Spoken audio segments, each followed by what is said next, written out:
Good morning, folks. I hope you're well. Hope you've had a great week and leading into the weekend. I think we've got a nice bit of sunshine, so yeah, I'm sure we're all looking forward to that and spending time with family and friends.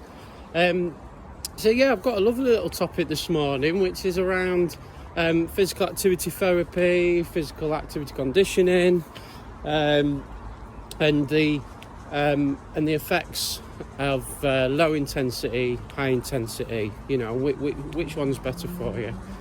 And I guess in answer to that, they're both as good as each other. And what it comes down to, from my own personal point of view, is down to your goals.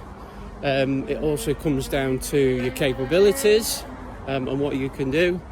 And also it comes down to your preferences and what you enjoy and what you want to do. It's all about choice when it comes to physical activity. Low intensity activity. So for me, goals around this sort of therapy usually is around weight loss, because when we're working at low intensity, our heart rate is slightly lower. Now, without getting too technical, we start using the aerobic energy source, which is a more of a fat burning, so call it the fat burning energy source. You're sort of working, I know my heart rate, you're probably working around 95 to 120, so walking pace, you're not out of breath, you're still able to talk, which is exactly what I'm doing now. And again, there's all sorts of different activities. You don't have to be walking. If you're doing a cycle, you could be doing a swim. And it all comes down to that intensity and how intense it is for you. Low intensity is good for certain types of goals and things, but again, ultimately, it comes down to your capabilities and your choice. And of course, you can improve that and increase intensity as you go along. And sometimes that's not just about intensity; it's about frequency and things like that as well.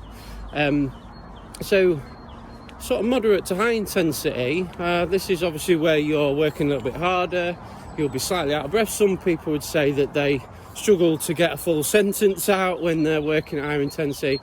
And again, this is good for working the heart. I mean, a lot of people tend to use this anaerobic energy source. So, I call it the muscle worker, the heart worker, because of course it's making your cardiovascular system stronger, working at those sort of intensities. And you might say that you'd use this if you're looking to sort of build up to some sort of performance, or a marathon,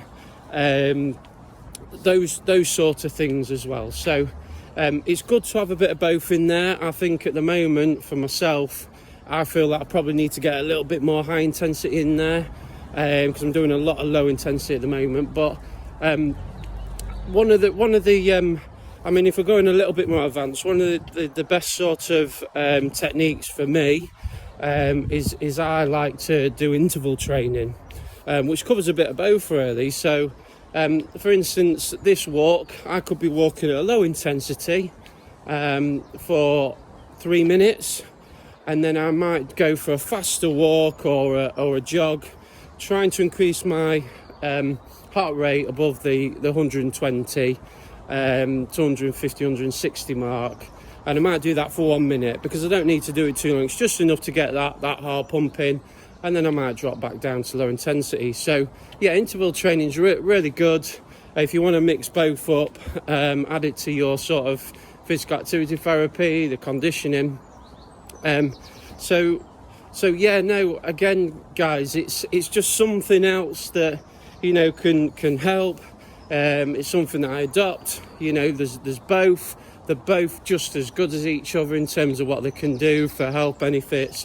And again, you can do these with training partners that can assist and support. So yeah, give it a go, guys, in whatever scenario, situation you're in, whether it's in the gym, you're outdoors, indoor training. So I'll leave it with you, but that's today's 5-minute walk and talk. So hopefully that helps, and I'll catch up with you soon. Cheers.